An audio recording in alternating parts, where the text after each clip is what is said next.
Today we're going to dig into whether or not these frozen K-Cups are any good, and if they're worth your money. What's up, my name's Tony.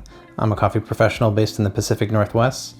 In this video, we're revisiting Cometeer 5 months after our first impressions. We'll go over how to brew them without using a Keurig machine, and I'm including a couple custom recipes. Real quick, if you're into coffee and you're down to clown, hit that subscribe button. Alright, let's jump in. Here's a quick rundown if you're unfamiliar. Cometeer is a monthly subscription service of specially grade frozen K-Cups. With this subscription service, you can choose your roast level, then get 4 packs with 8 pods in each delivery.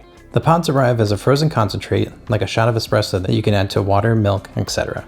Unlike other coffee pods, the packaging is 100% recyclable, and you don't even need a K-Cup machine to brew them. Let's run through 4 simple ways to brew. Note at the end of this video, I'll provide 2 bonus recipes, including my favorite iced latte. For a black coffee, grab 1 frozen pod from the freezer, peel back the top, and drop into 6 to 8 ounces of hot water. I'd probably recommend a water temperature around 205 to 185. Up next, we have an iced coffee. For an iced coffee, I would recommend letting the pod melt in the fridge before adding to a glass of ice water.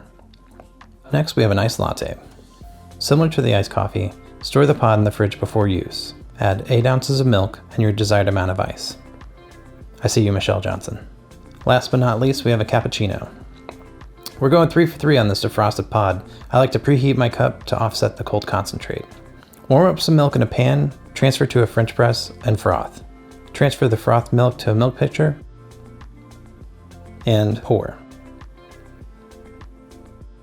Alright, let's cover the pros and cons. A big reason I wanted to make a follow-up is that I felt like I sold the product short with my first video. By the end of my first month's supply, I was a believer. On top of how easy it is to prepare, it's really tasty. I'm a sucker for convenience, but I don't sacrifice quality. I've tried other instant specialty coffees, and they're okay, but it's never something I've gone back to. I've ordered multiple shipments of Cometeer. As someone who's worked in a cafe, I know what it's like to chase after trying to make something taste great, or even good. You win some, you lose some. With Cometeer, you always win. With fresh coffee, I'll brew a cup each morning, adjusting the grind every day until I hit the sweet spot. Sometimes I'm halfway through the bag before I find the right dial. And if I'm being honest, sometimes I don't find the right dial until I'm down to my last 3 or 4 cups. That means I have 5 to 10 mediocre cups before I hit my stride. Cometeer has it all dialed in for you, so you don't have to start with anything less than the best.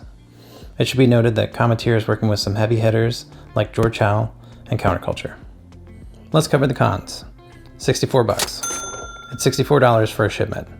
I know what you're thinking. Good Lord, that's a lot of money! For me, that's a lot of money for 1 month. What's great is you can skip a couple shipments and divide it up over a few months. A little over $20 a month is manageable.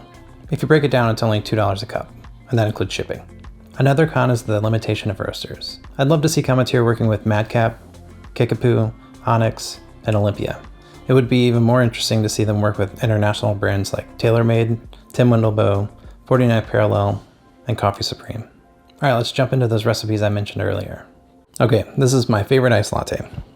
Start out with a melted pod from the fridge, combined with ice, 0.75 ounces of vanilla syrup, and 7 ounces of OATLY. Not just any oat milk, OATLY. Shake in a cocktail shaker, or, in a water bottle you never seem to use. Pour over ice in a frosted glass. This honestly reminds me of Honey Nut Cheerios in the best way possible. Up next is a milkshake. One of my favorite things about living in Logan Square in Chicago was getting the Black Cat shake from Intelligentsia.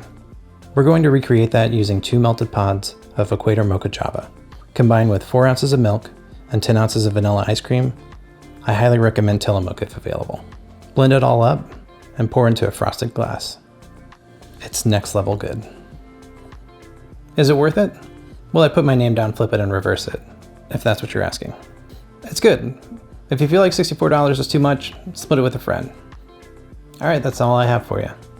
Hit me up in the comments with what you'd like to see in future videos. If you haven't already, tap subscribe, and I'll see you in the next one.